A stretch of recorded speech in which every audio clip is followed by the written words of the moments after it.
सबसे पहले मेरे साथ जोर से एक बार नारा लगाएंगे, भारत माता की। ये तो जो आए थे बाहर तक आवाज ना गई, कम से कम सुन तो लें कान खोल के वो जिनको हम सुनाना चाहते हैं। नींद ना आ रही रात में आजकल, पता ना पता तुम्हें, तो वहां तक आवाज जानी चाहिए। भारत माता की, भारत माता की। आज की सभा के सम्मानित अध्यक्ष जी आदरणीय देवी दयाल जी, आदरणीय बनवारी लाल जी, आदरणीय छालीराम जी भाई साहब, हमारी भारतीय जनता पार्टी के वरिष्ठ नेता आदरणीय जितेंद्र वासने जी, श्रीमान का संचालन कर रहे ऐसे हमारे भारतीय जनता पार्टी के वरिष्ठ नेता दिनेश चौधरी जी, आदरणीय प्रमोद चौधरी जी, और मेरे चुनाव में बड़े सहयोगी की भूमिका निभाने वाले ठाकुर नरेश जी, बुद्ध सेन जी, और यहाँ पर उपस्थित मेरे सभी बुजुर्गों, नौजवान साथियों। नाम तो मैं बहुत लोगों को ले सकता हूँ, बहुत लोगों को जानता हूँ, पर मैं आपसे कुछ कहने आया हूँ। जो यहाँ बुजुर्ग बैठे हुए, मैं सबसे पहले उनके चरणों में अपना सिर झुका करके प्रणाम करता हूँ, नमस्कार करता हूँ।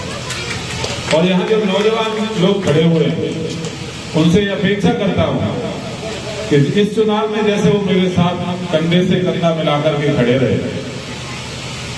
कदम से कदम मिलाकर के चलते रहे, इस लड़ाई में, इस लड़ाई को अंतिम अंजाम तक ले जाने के लिए उसी तरह से मेरे साथ कदम से कदम। एक तरफ और वही महाभारत का काल अभी जैसे बता रहे थे भाई साहब, वही स्थिति।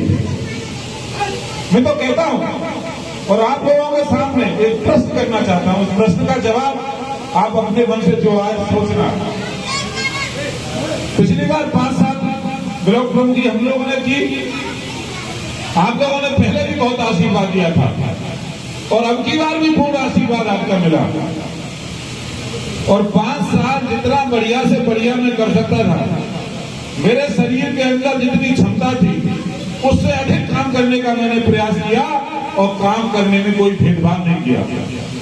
5 साल के अंदर कोई बता दे मैंने किसी के साथ बदतमीजी की हो, किसी को जेल भिजवाने का काम किया हो, किसी के खिलाफ मुकदमा कायम कराया हो, किसी के साथ बुरा बर्ताव किया हो, जितना भी काम किया होगा वो काम अच्छा ही किया होगा।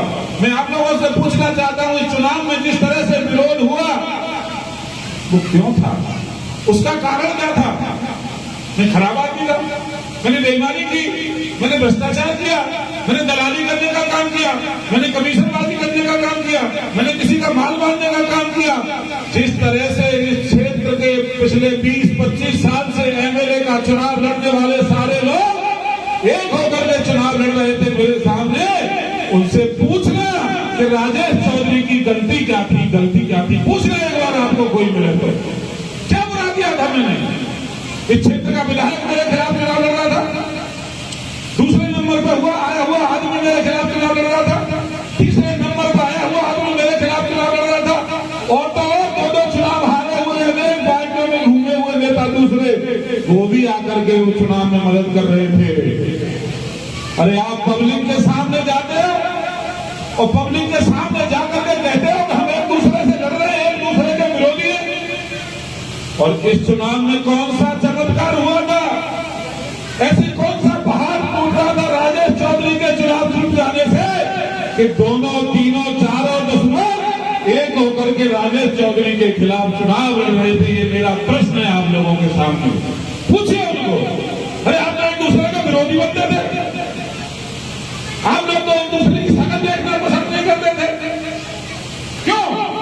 क्योंकि एक ही डर था उनको कि जो 5 साल जनता की सेवा की है, जिस तरह से पूरे माठ विधानसभा के अंदर 5 साल तक विकास कराने का काम किया है, आने वाला समय हर व्यक्ति को यह लगता था कि मेरे लिए खतरा पैदा हो रहा है, मेरे लिए खतरा पैदा हो रहा है। अरे जो 8 साल से एमएलए, 8 साल से एमएलए, यदि वो सोचे तो बात समझ में आती है।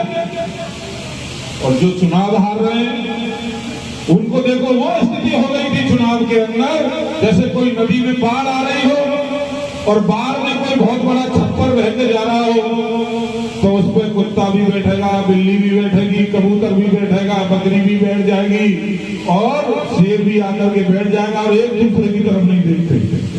उन्हें जान बचाने की पड़ी रहती है, कैसे भी बाढ़ से प्राण बच जाए। एक ही नाव पे सवारी करके अपना बाढ़ में बहे हुए जा रहे हैं। पर मैं तो कहता हूं ये जनता है, ये पब्लिक है, ये सब जानती है। जो बाढ़ मार क्षेत्र के अंदर आई है, उन बेगाओं को, भ्रष्टाचारियों को, अपराधियों को, भाई से भाई लड़ाने वालों को बहा करके ले जाएगी। कोई नहीं बचा सकता है, कोई नहीं बचा सकता। ये मेरा दावा है। और आपने देखा, मैं कोई 30 मार का नहीं हूं, मैं कोई पहलवान नहीं हूं, मैं कोई जाकर के कुश्ती नहीं लड़ता, मेरे पिताजी एमएलए नहीं थे, मैं कोई बहुत बड़े राजनीतिक घर से नहीं आता हूं, मैं आपका ही बेटा हूं, मैं भी गरीब परिवार से आता हूं। क्योंकि मेरे साथ कौन था? मेरे साथ ये चेहरे थे जो सामने खड़े हुए हैं। यही चेहरे बनाते हैं और यही चेहरे बिगाड़ने का काम करते हैं। इन लोगों ने चुन करके भेजा है और जिसका जन्म हुआ है उसकी मृत्यु भी निश्चित है। आप समझिए, ये समय, ये परिवर्तनशील है, समय को पहचानना होगा। समय करवट ले रहा है, समय परिवर्तन की ओर बढ़ रहा है। मेरे नौजवान मित्रों, इन लोगों ने बड़े अत्याचार सहन किए हैं। जो हमारे बुजुर्ग यहाँ बैठे हुए हैं, बड़ा बड़ा अपराध इनके ऊपर हुआ है, बड़े बड़े अन्याय इन्होंने सहन किए हैं। अपना जीवन जैसे तैसे करके ये लोग तो काट करके चले गए। हमें अपने भविष्य को बचाना है तो इस क्षेत्र के अंदर परिवर्तन लाना होगा, परिवर्तन लाना होगा।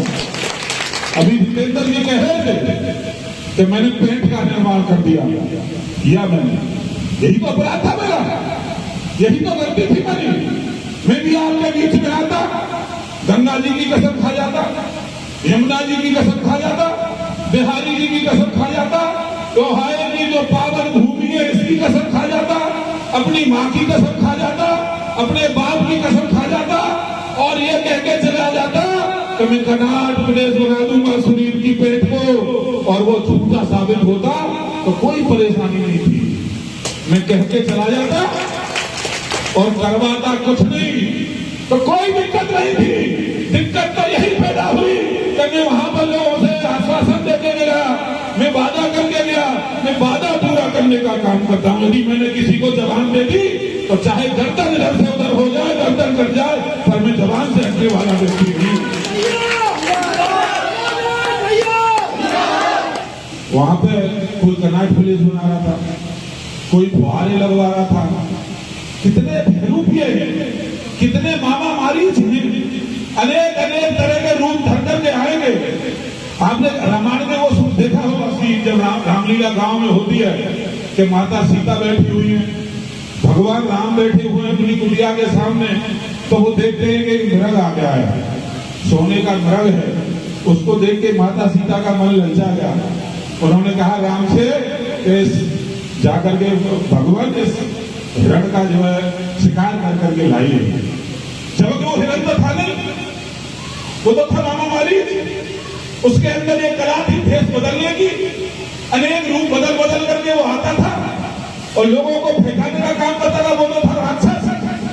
उस घर में माता सीता भी आ गई थी, पर भगवान राम इस बात को जानते थे कि वो मामा मारीच है। उनको पता थी, पूरी पटकथा लिखी गई है, रावण का वध कैसे होने वाला है। उन्होंने माता सीता की बात मानी। यदि वो चाहते तो समझा सकते थे माता सीता को कि सीता ये जो है सामने जो दिख रहा है हिरण नहीं है, ये मामा मारीच है। पर उनको पता थी आने वाला समय क्या हो रहा है। वो गए और जाकर के पूरा जो घटनाक्रम हुआ उसको जाकर के वध किया मामा मारीच का, और माता सीता का हरण हुआ। तो ऐसे मामा मारीच को पहचानने का काम करना है। वो सोने के हिरण नहीं है, वो राक्षस है, राक्षस। और राक्षसों को कहां पहुंचाना है आप लोग जानते हैं। आप बचपन से भगवान राम तो यही कर रहे थे। तो ये स्थिति हुई है। आज कोई सामान्य काम नहीं है, तो हाई में भी काम कराया। दिनेश जी कह रहे थे कि मांड विधानसभा का कोई काम नहीं बचा होगा। मेरा शौक है काम करना, शौक है।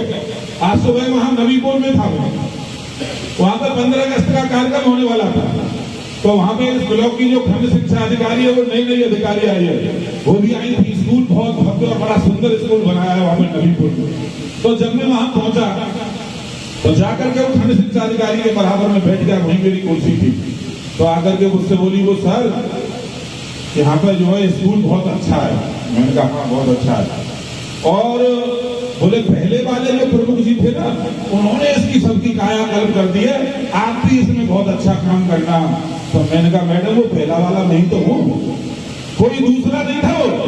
तो मेरा कहने का मतलब ये वो बेचारी नई अधिकारी यहाँ पर आई, वो तो मुझे पहचानती थी नहीं। पर मैंने कहा मैडम मैं जाऊं या ना जाऊं पर मेरा काम जरूर पहुंचता है, और जो अच्छा काम करेगा खुशबू तो दुनिया में दूर दूर तक पहुंच जाती है। आपने कोई बदनामी का काम नहीं देखा होगा, कोई बदनामी का काम नहीं देखा होगा। जिस तरह से मोदी जी की सरकार काम कर रही है, सब लोग मोदी के खिलाफ इकट्ठे हो जाते हैं। सब लोग जितने विरोधी दल हैं, हम लोग रोज टीवी में देखते होगा किस तरह से सब कह रहे हैं मोदी के खिलाफ एक बोला। अरे भैया बुरा क्या किया मोदी ने, बताओ। कोई भ्रष्टाचार किया, किसी की भैंस को लिया गया, कोई अपराध किया है क्या? अरे भारत माता को आगे